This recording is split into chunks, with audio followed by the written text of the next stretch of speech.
வணக்கம் நண்பா. விடிஞ்சா பார்த்தீங்கன்னா டோட்டல் தமிழ்நாடு முழுக்க லாக்டவுன். எனக்கு இப்போ ஒரு சில பொருள் தேவைப்படுது.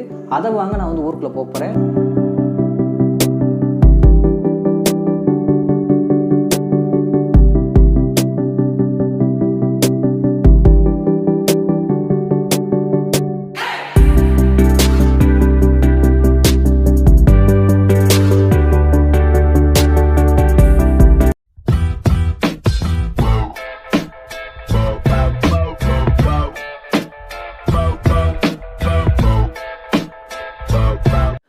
வணக்கம் நண்பா. விடிஞ்சா பார்த்தீங்கன்னா டோட்டல் தமிழ்நாடு முழுக்க லாக்டவுன். அனாவசியமாக யாருமே வீட்டை விட்டு வெளியே வராதிங்க. உங்களுக்கு ஏதாவது பொருள் தேவைப்படுதுன்னா லாக்டவுன் என்னைக்கு போகிறாங்களோ அதுக்கு முன்னாடி நீங்கள் பொருளை வாங்கி வச்சுக்கிறீங்க. எனக்கு இப்போ ஒரு சில பொருள் தேவைப்படுது. அதை வாங்க நான் ஊருக்குள்ளே போகிறேன். போகும்போது நாளைக்கு லாக்டவுனுக்காக காவல்துறை சார்பில் என்னென்ன ஏற்பாடு நடந்திருக்கோ அது எல்லாத்தையும் உங்களுக்கு காட்டுறேன். காவல்துறை சார்பில் பார்த்தீங்கன்னா ஒலிபெருக்கி மூலிமா மக்கள் யாரும் வெளியே வரக்கூடாதுன்னு சொல்லிக்கிட்டு இருக்காங்க. அதே மாதிரி நிறைய ஏற்பாடு பண்ணியிருக்காங்க. அது எல்லாத்தையும் உங்களுக்கு காட்டுறேன். அது மட்டும் இல்லை, எங்கள் ஊரில் புதுசாக ஒரு ரெஸ்டாரண்ட் தொடங்கியிருக்காங்க. அந்த ரெஸ்டாரண்ட்டில் எக்கச்சக்கமான இது போடுறாங்க. எல்லாத்தையுமே நம்மளால் சாப்பிட முடியாது. அதில் முக்கியமாக பார்த்தீங்கன்னா சவர்மா வேறு லெவலில் இருக்குன்னு சொல்கிறாங்க. சவர்மா போய் சாப்பிட்டு அப்படி நம்ம வீட்டுக்கு வரலாம். வாங்க போகலாம். நண்பர்களே, இப்போ என்னோட நண்பரோட பைக்கில் நான் போய்கிட்டு இருக்கேன். இப்போ மணி பார்த்தீங்கன்னா 7 மணி ஆகுது. சைடில் பார்த்தீங்கன்னா ஒரு ரெஸ்டாரண்ட் இருக்குது பாருங்கள். இந்த ரெஸ்டாரண்ட் தான் சொன்னேன் புதுசாக தொடங்கியிருக்காங்கன்னு. இதுக்கு நம்ம கடைசியாக வரலாம். இப்போ நம்ம ஊருக்குள்ளே போகலாம். மணி 7 தான் ஆகுது.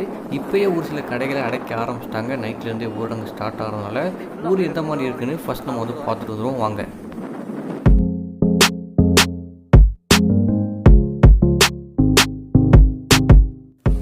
நண்பர்களே, 7-7:30 மணிக்குனா ஊரே அமைதியாயிருச்சு. ஓகே, இப்போ காவல்துறை சார்பில் எந்த மாதிரினா ஏற்பாடு பண்ணியிருக்காங்க அப்படின்னு உங்களுக்கு காட்டுறேன். காவல்துறை சார்பாக ஒரு அன்பான வேண்டுகோள். நாளை முழு ஊரடங்கு இருப்பதால் வியாபாரிகள் இன்று 9 மணிக்கு கடையை அடைத்துவிட்டு நாளை மறுநாள் திங்கட்கிழமை காலை முதல் உங்கள் வியாபாரத்தை தொடங்க வேண்டும் என்று உங்களை அன்புடன் கேட்டுக்கொள்கின்றோம். நண்பர்களே, இந்த மாதிரி 5-6 இடத்துல செட் பண்ணி அனௌன்ஸ் பண்ணிக்கிட்டு இருக்காங்க. அதே மாதிரி காவலர்களுடைய வாகனத்திலையும் அனௌன்ஸ் பண்ணிக்கிட்டு இருக்காங்க. அதையும் பாருங்க. நண்பர்களே, ஊரடங்கு நடக்கும்போது அனாவசியமாக யாராவது வாகனத்தில் சுற்றினா வாகனத்தை பறிமுதல் பண்ணலாம் அப்படின்னு சொல்லிக்கிட்டு இருக்காங்க. அனாவசியமாக யாருமே வீட்டை விட்டு வெளியே வராதிங்க. இவங்க இவ்வளோ ஸ்ட்ரிக்டாக சொல்கிறதுக்கு காரணம் நம்ம நல்லதுக்காக தான். அனாவசியமாக யாருமே வீட்டை விட்டு வெளியே வராதிங்க. ஓகே நண்பர்களே, பக்கத்துலேயே தான் ரெஸ்டாரண்ட் இருக்குது. அப்படியே சாப்பிட்டு போகலாம் வாங்க.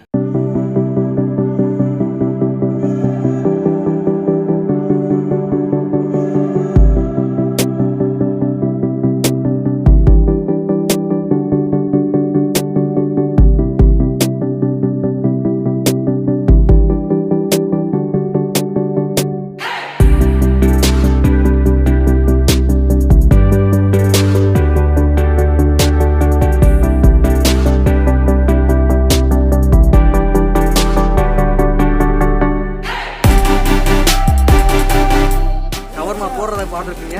இப்போ நம்ம டேஸ்ட் பண்ணுவோம்.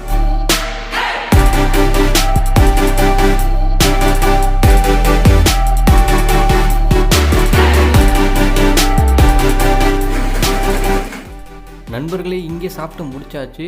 அடுத்து பேக்கரியில் ஏதாச்சும் கொஞ்சம் வாங்கிட்டு சாப்பிட்றதுக்கு அப்படியே வீட்டுக்கு போகலாம் வாங்க. நண்பர்களே, பேக்கரியில் வாங்கிட்டேன். அப்படியே வீட்டுக்கு போகிறேன். நண்பர்களே, நம்ம ஒரு நாயும் வளர்க்குறோம். அந்த நாய்க்கும் பார்த்தீங்கன்னா பிஸ்கெட் வாங்கிட்டு வந்தோம். அந்த பிஸ்கெட்டையும் நாய்க்கு அப்படியே போட்டுட்டு அப்படியே போகலாம். லட்சு ஸ்டாண்டப், எந்திரி வாழை ஆட்டிக்கிட்டு இருக்கிய. அண்ணனை மதிக்க மாட்டீடா. பிஸ்கெட் வேணுமாடாமா? லட்சு எந்திரி. நல்ல பையன். அப்படியே ஒரு பிஸ்கெட்டை தள்ளி விட்றேன். அப்படியே எடுத்துக்கிறேண்ணே.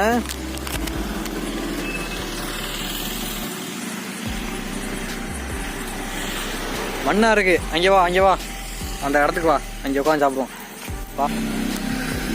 நைட்டில் பார்க்க பேய் மாதிரி இருக்கிடா. அப்படியே நடக்காத எனக்கு பயமா இருக்கேன். அப்படியே உட்காரு, வரக்கூடாது. அதெல்லாம் பாவி இங்கே கொண்டு வச்சுக்கோம்டா. சாப்பிட்றா. லெச்சு சாப்பிட்டு வீட்டுக்கு வந்துடும். நான் வீட்டுக்கு போகிறேன். நாளைக்கு ஊரடங்கு. எல்லாருமே ஒன்றா ஊரடங்கை கடைபிடிப்போம். சேஃபாகவே வீட்டில் இருப்போம். நண்பர்களே, வீடியோ ஃபுல்லாக பார்த்துருப்பீங்கன்னு நினைக்கிறேன். வீடியோ பிடிச்சிட்டுனா மறக்காமல் லைக் பட்டனை அமுக்கிடுங்க.